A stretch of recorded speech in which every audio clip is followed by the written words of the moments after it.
Hello, we are Stinky's Fish Camp, and we have been tasked with designing a controller system for a remote-controlled construction robot with the future for AI integration. All right, so here's our controller.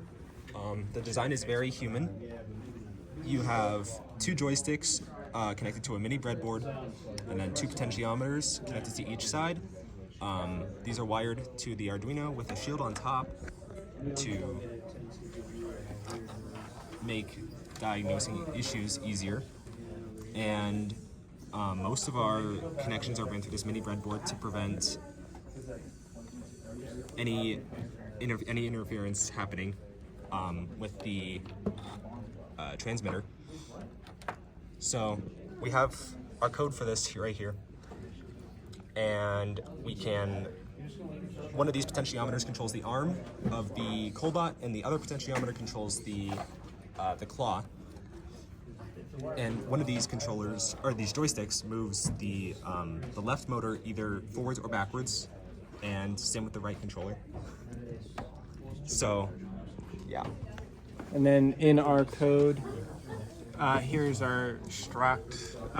We're sending as much data as possible with both all data types for each joystick and then both potentiometers. And we're packaging that, and then we are printing here on this side to see what we are transmitting.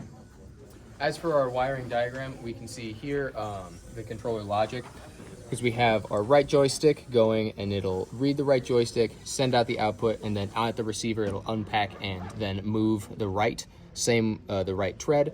The same goes for the left, it will just move the left tread. We then have the right potentiometer, which will then get sent to the receiver and unpack to move the arm. And we have the left to move the claw, and then we have a button to do a fun dance. And then as for our pin tracking, we have all of these for the actual transceiver.